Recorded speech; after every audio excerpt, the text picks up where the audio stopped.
ou d'autres rectifications. C'est au cours de votre stage qu'on peut modifier tout ça. La hanche douloureuse de l'enfant est un motif fréquent de consultation, quel que soit en urgence ou en urgence pédiatrique, mais mettez dans vos têtes que c'est un motif de consultation et ce n'est pas un diagnostic. Parce que cette hanche douloureuse, elle peut avoir comme diagnostic soit traumatique, soit infectieuse, soit tumorale, soit une pathologie dégénérative, etc. Donc, le plus important dans ce cours, c'est la démarche diagnostique afin d'étayer les différentes pathologies qu'on peut le voir chez l'enfant.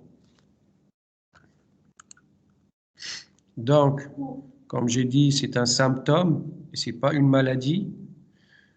Le premier signe d'une hanche qui est douloureuse, c'est la boiterie. C'est quoi boiterie? C'est un trouble de la marche. Si on dit boiterie, on ne dit pas boiterie à la marche parce que la boiterie, ça se voit automatiquement au cours de la marche. Donc, il y a une difficulté de marcher. Ça reste un diagnostic difficile pour avoir un diagnostic ou une maladie, vu qu'il y a des étiologies multiples. Et parmi ces étiologies, il y a des urgences qu'il faut savoir les diagnostiquer à temps ou les éliminer.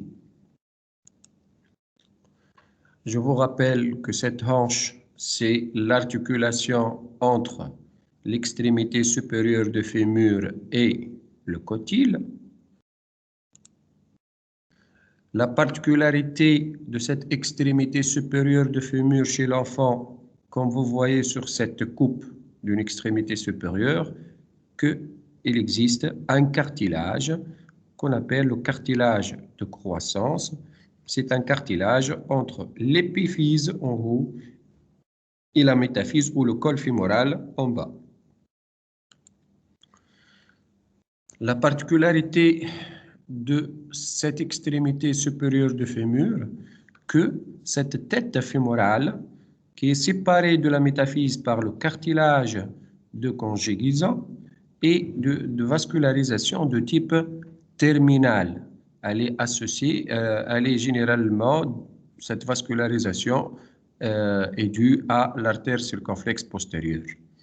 Mais gardez dans la tête que c'est une vascularisation de type terminal. On va commencer notre démarche diagnostique. On a devant nous aux urgences, par exemple, un enfant qui boite en marchant. On va commencer de façon classique par l'interrogatoire. Et cet interrogatoire, il est d'une importance capitale. Il faut bien détailler le terrain, c'est-à-dire les antécédents, l'âge. Les antécédents, il faut rechercher des antécédents de boiterie ultérieure, il faut rechercher des notions d'hospitalisation, est-ce qu'il a une maladie héréditaire, etc.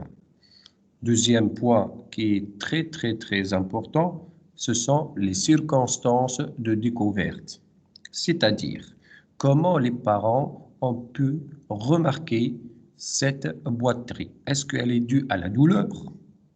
Est-ce qu'il s'agit d'une impotence fonctionnelle, quelle que soit partielle ou totale?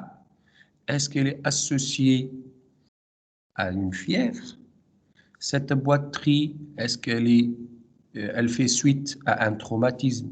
Oui ou non? Il faut bien détailler ces circonstances de découverte ainsi que l'évolution de cette boiterie. Est-ce que c'est une boiterie aiguë ou chronique? C'est-à-dire, il y a 2 à 3 mois, l'enfant il boitait, mais elle arrive à jouer, etc. Troisième point, est-ce qu'il y a d'autres points d'appel autres que la hanche concernée? C'est-à-dire, est-ce qu'il y a des douleurs au niveau du dos? Est-ce qu'il y a des douleurs au niveau du pli inguinal? C'est ça qu'il faut essentiellement rechercher.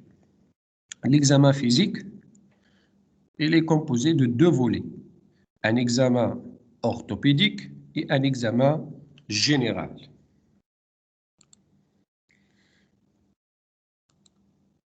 Je vais revenir un petit peu.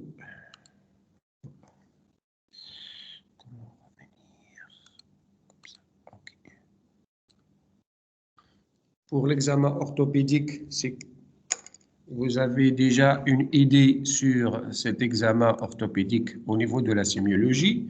Donc, il faut étudier la position debout. Il faut étudier le type de la boiterie, c'est-à-dire est-ce que c'est une boiterie d'esquive. On dit boiterie d'esquive, c'est-à-dire c'est une boiterie, elle est due à la douleur, ou une boiterie de traînée-lambour qui témoigne d'un déficit du moyen fessier.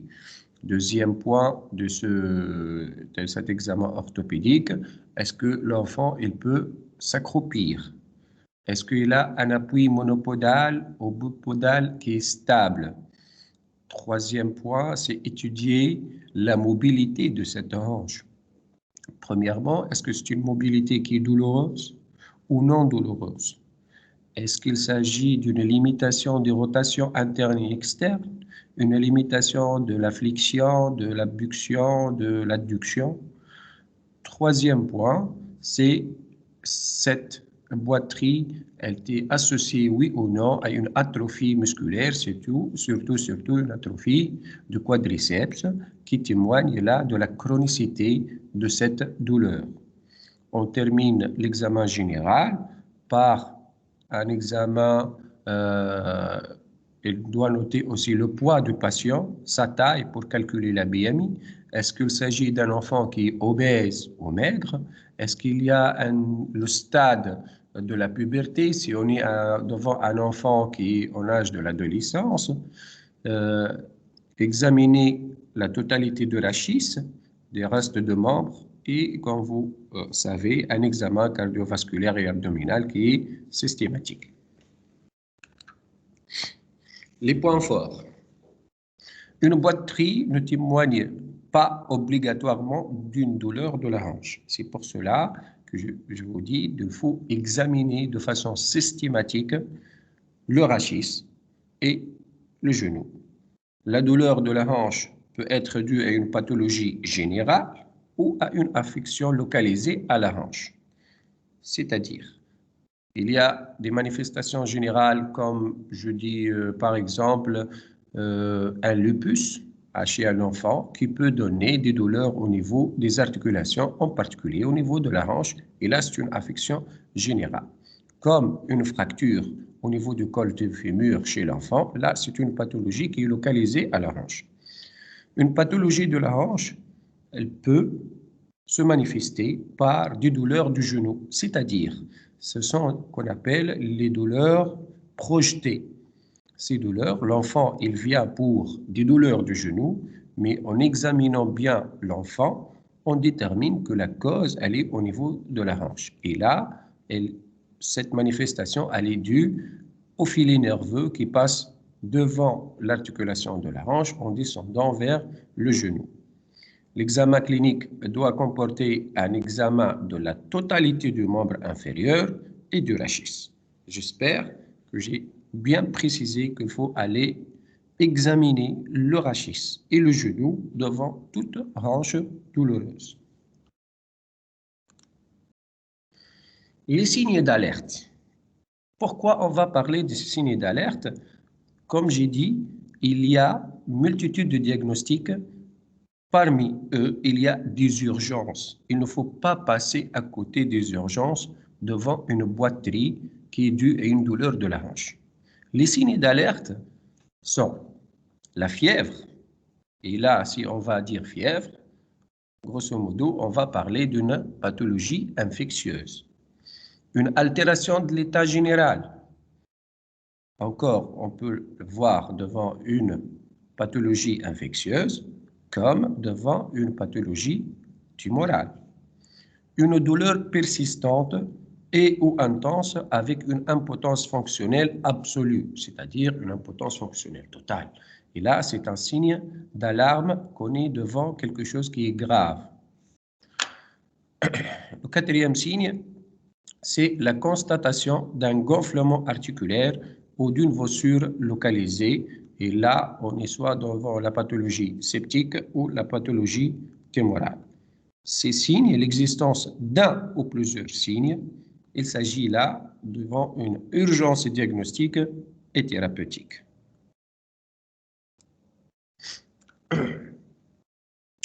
Situation clinique.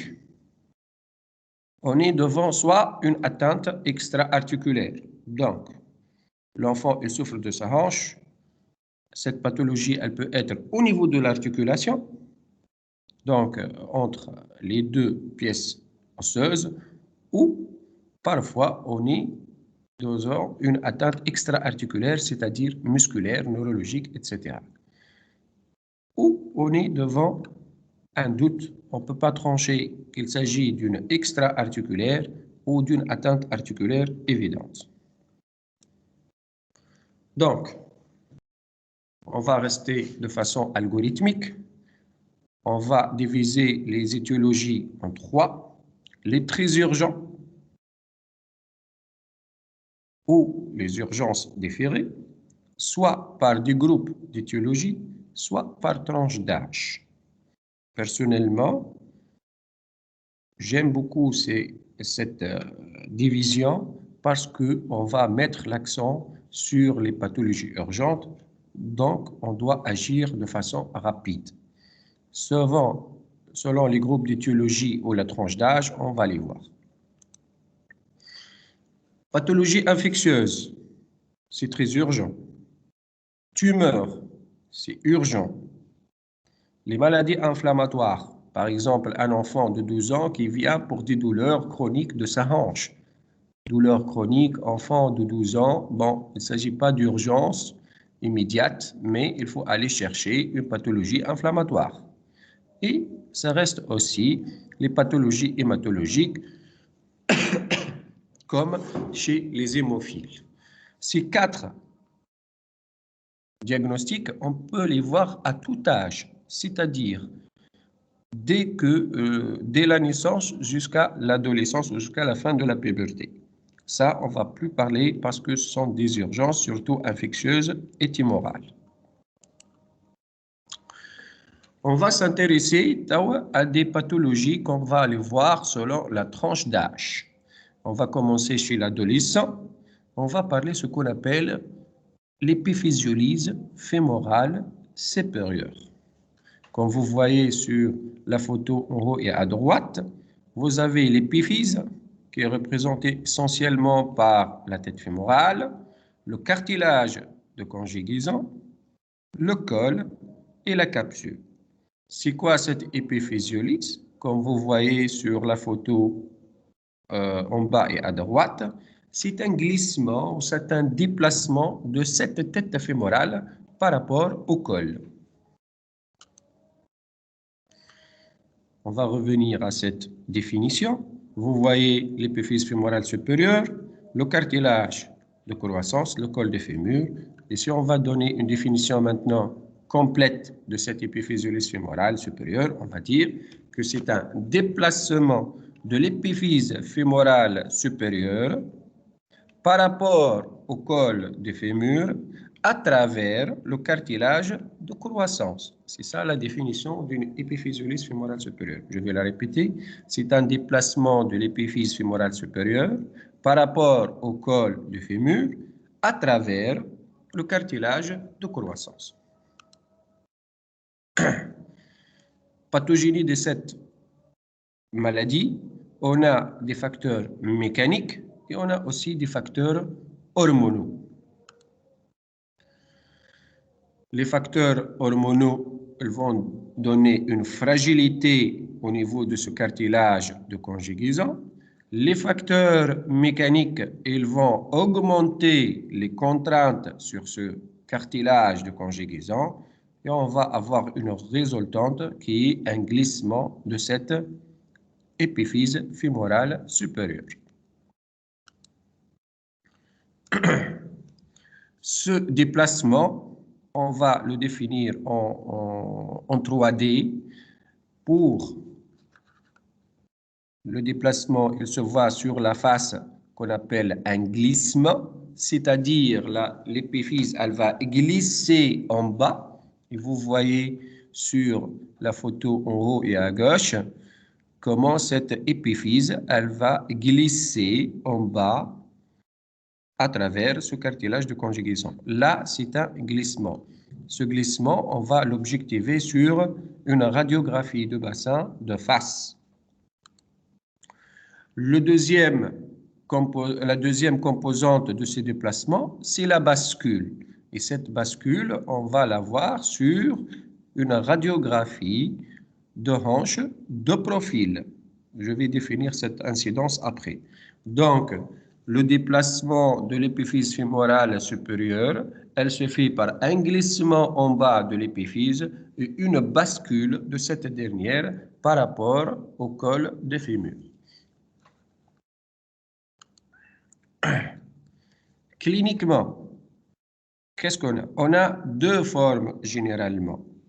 Il y a une troisième forme qu'on ne va pas parler de cette forme, mais retenez ces deux formes. Il y a la forme progressive ou chronique, il y a la forme aiguë.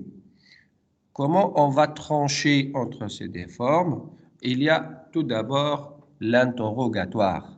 Et j'ai dit très bien, il faut aller déterminer l'évolution de cette boiterie.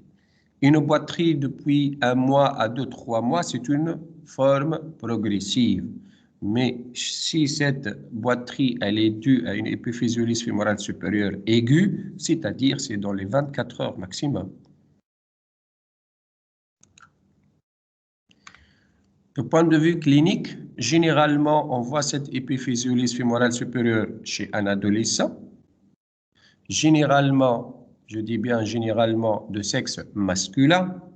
Et il a ce morphotype qu'on appelle une obésité adipose-génitale. Vous voyez que l'enfant est surtout obèse au niveau de son tronc. Il a des membres inférieurs qui sont généralement normaux. Qu'est-ce qu'elle va donner, cette épiphysiolyse fémorale chronique? Elle va donner des douleurs mécaniques, c'est-à-dire des douleurs à l'action. Ce ne sont pas des douleurs inflammatoires. Ce ne sont pas des douleurs nocturnes. Ce sont des douleurs mécaniques. Elle va nous donner une attitude vicieuse. Et vous voyez que le membre inférieur gauche de ce gamin, il est en flexion, avec une rotation externe du pied. C'est une attitude vicieuse. En plus, ces douleurs ce sont mécaniques, donc ils vont donner une boiterie d'esquive. L'enfant, lorsqu'il appuie sur son membre, il a mal. Là aussi, pour étayer ce morphotype adipose-génital. Pour l'examen clinique sur un patient qui est dévêtu, allongé, qu'est-ce qu'on va chercher? On a généralement le flécium de la hanche, déjà, on l'a vu, en position debout. Mais il y a des signes caractéristiques de cette épiphysiolyse qui sont la limitation douloureuse de la rotation interne. Si on veut faire une rotation interne de la hanche, ça va faire mal à l'enfant. Et de plus, cette rotation interne, elle est limitée. Le deuxième signe qui est très spécifique à l'épiphysiolyse fémorale, on appelle le signe de Deraman. C'est quoi le signe de Deraman?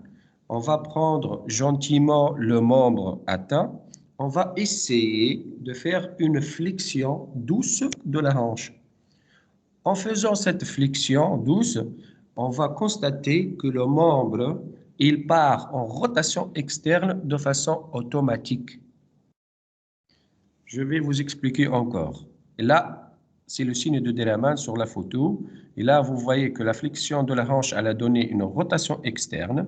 Si on va fléchir le membre contralatéral, le pied, il va rester en position neutre jusqu'à la fin de la flexion.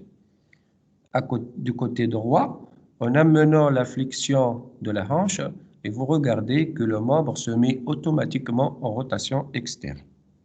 Donc, les deux signes en faveur de l'épiphysiolyse fémorale supérieure devant un enfant à l'âge de l'adolescence, avec un morphotype d'obésité adipose-génitale, on a la limitation douloureuse de la rotation et le signe de Deraman. Du point de vue imagerie, qu'est-ce qu'on va rechercher? On va rechercher le glissement et la bascule pour faire le diagnostic. Donc, on va demander une radiographie de bassin,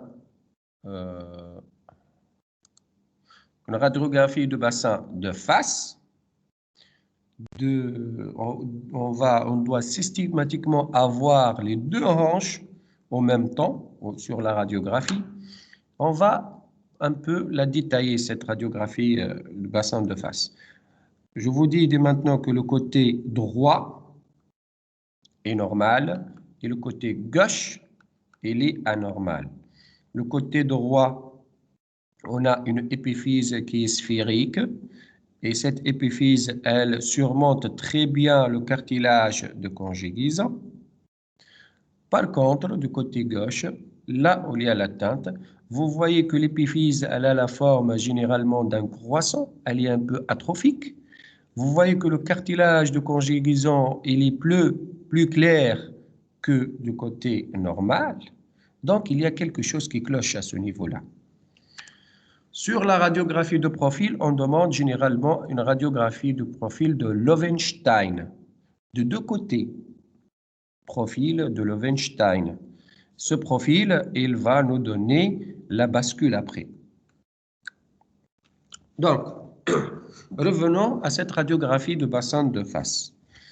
Vous voyez, là, ce sont les signes cliniques d'une épiphysiolyse. Là, ce qu'on appelle la ligne en bleu, c'est la ligne de Klein. C'est-à-dire, comment on va la dessiner? On va prendre le bord supérieur du col fémoral, on va tracer cette tangente. Si la tangente passe par l'épiphyse fémorale supérieure, on n'a pas de glissement. Si cette tangente ne coupe pas l'épiphyse fémorale supérieure, ça témoigne d'un glissement. Deuxième signe, c'est l'aspect élargi de la physe. Comme on a vu sur la radiographie de bassin de tout à l'heure, on a un aspect de cartilage qui est élargi et feuilleté. Troisième signe, vous voyez sur le bord inférieur du col maintenant la présence d'une ossification. Et cette ossification, on va l'appeler apposition périostée.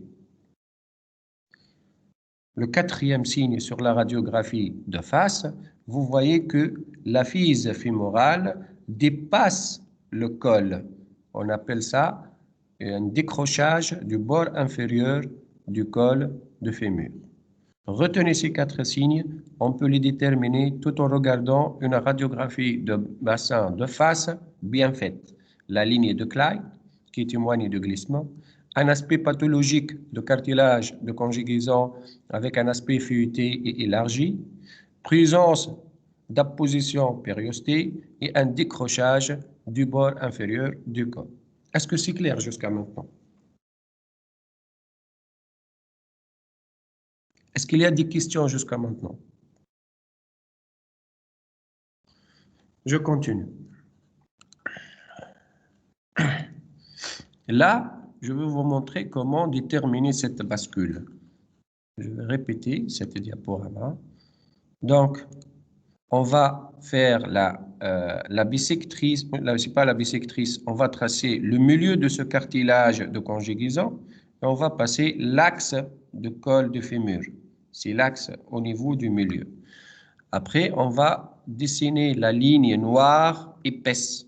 C'est quoi cette ligne noire épaisse? C'est entre les deux cornes de l'épiphyse,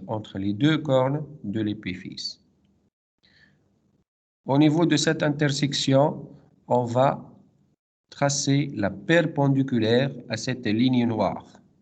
L'angle entre le col de fémur et la perpendiculaire à la ligne qui passe par les deux cornes de l'épiphyse va nous donner l'angle de la bascule.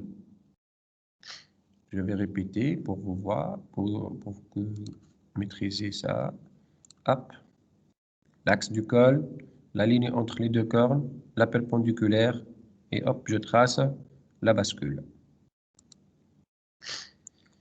Là, elle va nous déterminer le type de glissement. Ce glissement, on va prendre la largeur du col de fémur et on va les diviser en 3 tiers. Donc le premier tiers, le deuxième tiers, le troisième tiers. Et là, on a un déplacement à peu près de l'1 tiers de la largeur du col. Donc, devant ces signes cliniques, l'âge, le morphotype, la limitation de la rotation interne, le signe de Deraman, la durée de l'évolution, etc. Sur les signes radiologiques, là, on a les signes sur une radiographie de bassin de face et le profil de Loewenstein. Là, le diagnostic ne peut être qu'une épiphysiolyse fémorale supérieure. Cette épiphysiolyse fémorale supérieure, on va la laisser là tranquillement sans rien faire. Il y a des complications qu'on peut les voir. Les complications précoces, c'est qu'on appelle la coxite laminaire. Et cette coxite laminaire, vous voyez sur la photo en haut et à droite. À droite, on a une hanche qui est normale et à gauche, on a une hanche qui est arthrosique. Soit la deuxième complication, c'est la nécrose de cette tête. Et vous vous rappelez que la vascularisation de l'épiphyse fémorale, elle dépend de l'artère circonflexe postérieure qui passe au niveau du bord inférieur du col. Et si le déplacement il est important, cette artère elle est lésée et on va avoir une nécrose de la tête fémorale. Les complications tardives, c'est une coxarthrose à un âge précoce, c'est-à-dire c'est une coxarthrose à 30-40 ans. Soit on va avoir des grosses raideurs articulaires, cette hanche, elle ne bouge pas. Et la troisième, qu'on a un raccourcissement du membre inférieur du côté atteint.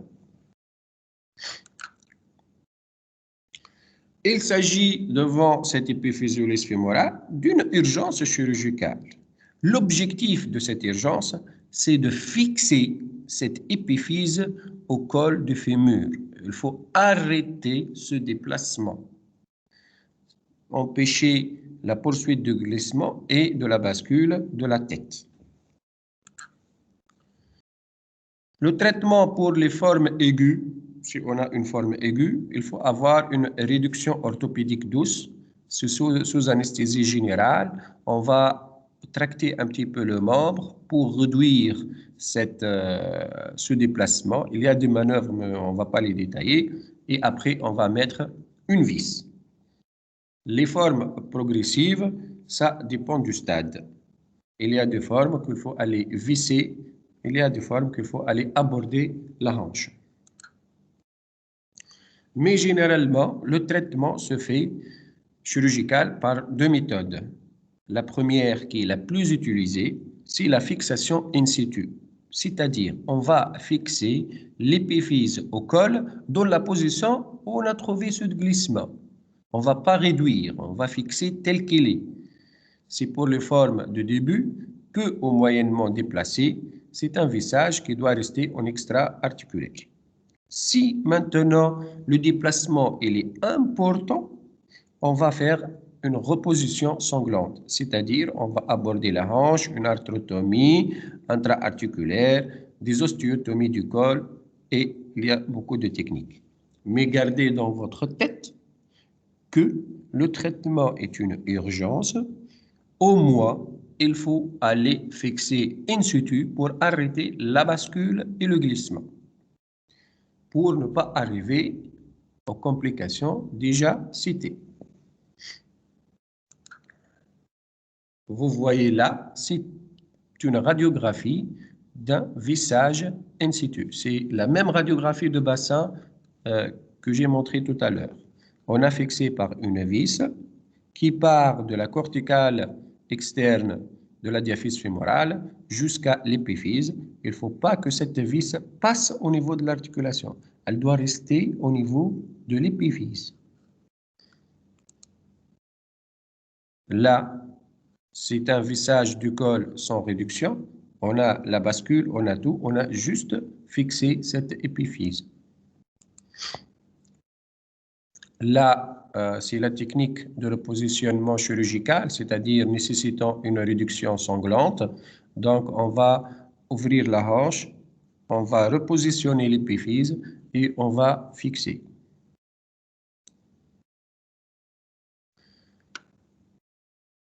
Est-ce que c'est clair?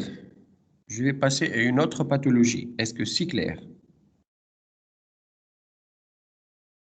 Généralement, le jour de l'examen, vous allez avoir des cas simples, mais il faut répondre de façon simple et efficace. Et même dans votre attitude clinique, et vous serez des médecins, là, à votre cabinet, aux urgences, il faut penser à ça. Il faut penser, il faut savoir penser. C'est pas très difficile. Vous avez deux tiroirs à tirer, le tiroir clinique et le tiroir radiologique, et vous avez le diagnostic devant un enfant de 2 ans. Maintenant, on va parler d'une maladie que son nom, il est un peu barbare. C'est une maladie de Legg-Peters-Calvé. Là, ce sont 3 orthopédistes qui ont nommé la même pathologie. Mais le nom scientifique de cette pathologie, c'est l'ostéochondrite primitive de la hanche. Le nom, de façon standard, on l'appelle l'ostéochondrite primitive de la hanche. Cette maladie, on va le voir chez un enfant qui de 4 à 10 ans, ce n'est pas un adolescent là, c'est une autre tranche d'âge. Généralement, c'est une forme subaiguë, c'est-à-dire 1 à 2 mois. La boiterie, elle est différente de la boiterie de l'épiphysiolyse fémorale supérieure qui est d'une boiterie mécanique. Là, on est devant une boiterie du soir, c'est-à-dire généralement dans un contexte inflammatoire. Mais elle est non fébrile. Donc, on est hors de la pathologie infectieuse. Et les douleurs ne sont pas des douleurs constantes, ce sont des douleurs intermittentes.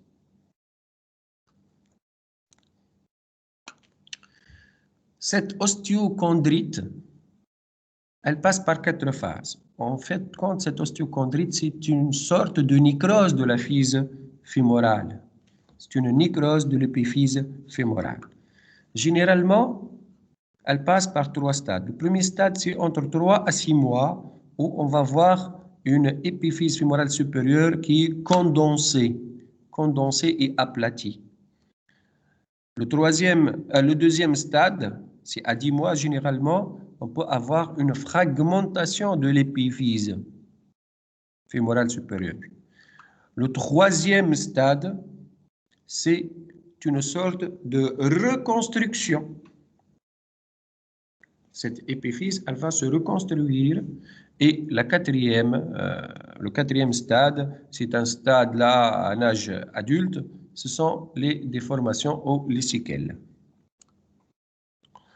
Vous voyez devant cette radiographie de bassin, là le petit machin là blanc, c'est parce que c'est une fille, on peut mettre ça. Et là, vous voyez, le côté droit, on a un aspect d'épiphyse fémorale supérieure qui est normal. Du côté gauche, maintenant, on a un aspect là qui n'est pas normal de cette épiphyse. Si on se rappelle un petit peu des stades, là, on a un stade de fragmentation. Cette épiphyse, elle est fragmentée. Il y a de multiples fragments de l'épiphyse. Les signes radiologiques, ils sont en nombre généralement de 4. Je vais les détailler. À un stade très très précoce, et là, il faut avoir un réflexe très vif pour reconnaître ce stade à l'imagerie, qu'il existe un petit coup d'angle, c'est-à-dire il existe une opacité, comme un petit coup d'angle au niveau du beurre, par exemple. Il va donner une opacité au niveau de l'épiphyse fémorale supérieure. Si on est devant un stade un petit peu plus avancé que ce stade de coup d'angle, on a ce qu'on appelle le tassement. Cette épiphyse, elle vient se tasser, ou elle va se tasser dans un endroit très particulier qui est un tassement supéro-externe de l'épiphyse. C'est la partie la plus haute de l'épiphyse et la plus externe. Donc, on passe d'un stade A à un stade, voilà, un signe B. Le signe C, c'est une hyperdensité avec une densité centrale de l'épiphyse associée à un élargissement de l'interligne articulaire. Et là, c'est le stade généralement, le stade de la densification de l'épiphyse. C'est une densification qui est centrale. L'élargissement, pourquoi on a cet élargissement? Parce qu'on a une diminution de la taille de l'épiphyse. Le quatrième signe, c'est une hyperdensité maintenant totale de l'épiphyse associée à un élargissement du col du fémur avec des géodes métaphysaires. Donc, premier signe radiologique, c'est le coup d'angle. Deuxièmement, c'est le tassement supéro-externe. Troisième signe, c'est la condensation centrale de l'épiphyse avec élargissement de l'interligne. Quatrième signe, c'est la densification totale de la tête, les géodes et l'élargissement du col. Si on va faire une scintigraphie, qu'est-ce qu'elle va nous montrer cette scintigraphie? Elle va nous montrer un trou scintigraphique.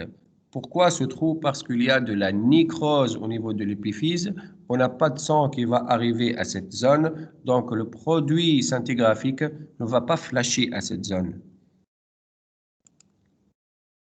Là, maintenant, on pratique de plus en plus d'IRM et vous voyez sur cette IRM, en coupe frontale, on a une hanche droite qui est normale et une hanche gauche qui est d'un aspect avec un hyposignal et une déformation de la partie supéro-externe de l'épiphyse.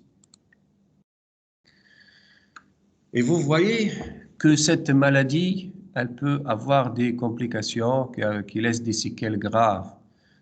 Vous voyez ça, c'est une disparition de l'épiphyse fémorale de la tête qu'on appelle la coxa plana. Et par conséquent, si vous voyez un aspect comme ça chez un adulte, elle a passé par une ostéochondrite primitive de la hanche à son enfance. Et comme conséquence de cette coxa plana, c'est l'arthrose et l'inégalité de longueur, c'est le raccourcissement de ce membre.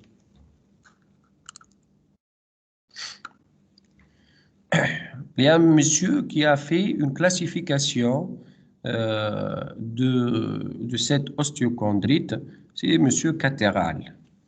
Il a classé ça en groupe. Le premier groupe, c'est une atteinte antérieure. C'est l'atteinte antérieure qu'on peut la voir sur la radiographie de profil. Le deuxième groupe, c'est l'atteinte étendue à cette épiphyse fémorale supérieure avec des séquestres. Le groupe 3, c'est le secteur postérieur qui reste conservé. Et le groupe 4, c'est une atteinte totale avec résorption épiphysaire, mais généralement, on n'utilise pas cette classification, elle est très compliquée. C'est quoi le traitement? Le traitement, il dépend principalement de 5 facteurs. L'âge de l'enfant, c'est-à-dire son potentiel de croissance, et rappelez bien que cette ostéochondrite, elle passe par 4 stades, la condensation, la fragmentation et la reconstruction. Donc, plus l'enfant est petit, plus il a de chances à reconstruire une épiphyse de bonne qualité. Plus l'enfant est âgé, plus cette reconstruction, ça va être difficile. Deuxième point, c'est le stade de l'atteinte. Si on est devant un stade radiologique comme le coup d'angle, c'est un bon pronostic.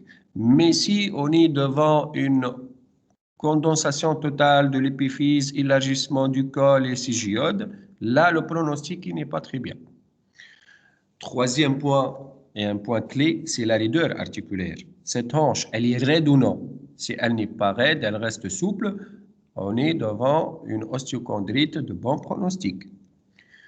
Quatrième, c'est l'étendue de la nécrose. On peut déterminer l'étendue de la nécrose par la scintigraphie ou l'IRM. Et le cinquième point, c'est le contexte psychologique, social, scolaire et familial de l'enfant.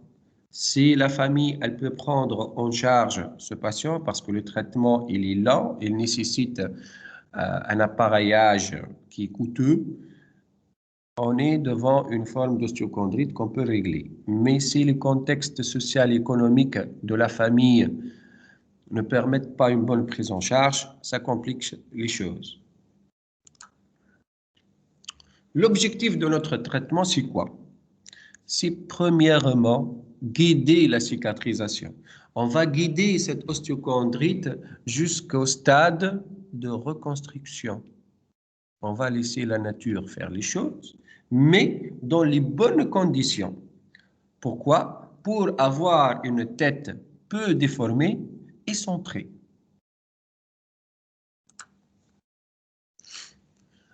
Là, c'est une image de l'histoire. Et là, vous voyez, les enfants, ils sont traités par une traction collée pendant 10 mois. 10 mois, voire une année. Une traction sur le lit avec de deux membres en position de décubitus dorsal, les deux membres soulevés. Et là, on a toutes les complications de décubitus, des escarres, des infections urinaires et tout ça. Mais ça reste un moyen thérapeutique.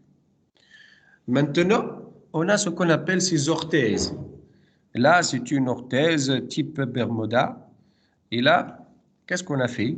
On a soulevé ce membre, donc on a déchargé le membre atteint. On a ajouté une abduction. Pourquoi cette abduction? C'est pour mieux centrer la tête au niveau du cotyle. Et on a ajouté ce truc-là en métal pour que l'enfant puisse marcher. On a besoin de deux pieds, donc on a soulevé une, on a ajouté une en métal. Et vous voyez que c'est même cette orthèse, elle est contraignante. Et vous voyez le petit gamin, il est tout petit, tout petit. Donc il doit avoir une scolarité normale, il doit marcher, il doit jouer. On ne peut pas prévenir un enfant de tout ça. Donc cette orthèse, elle a aménagé cette traction collée au lit.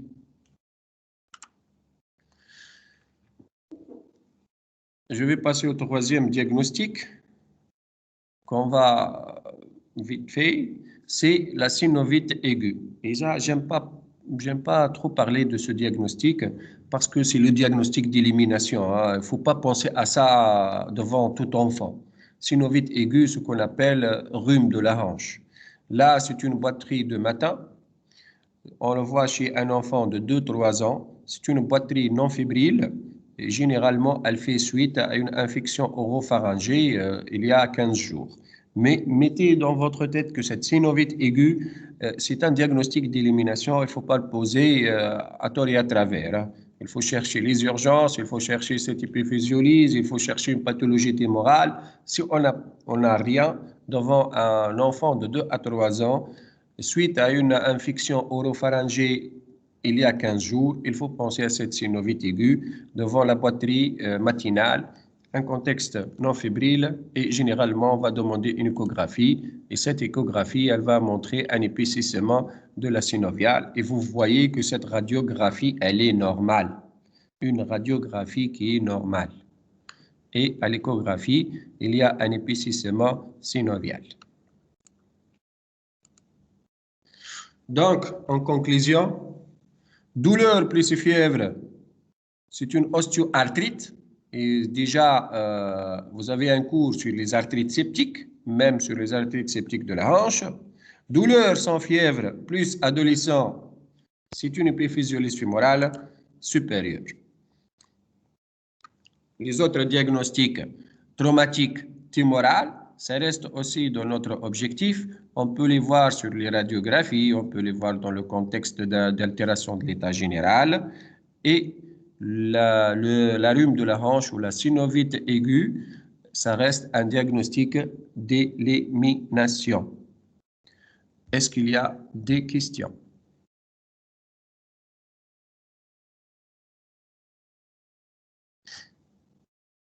Allô, allô?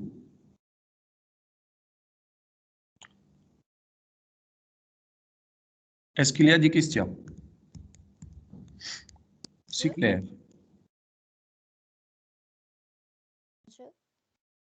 OK. Allez, bonsoir.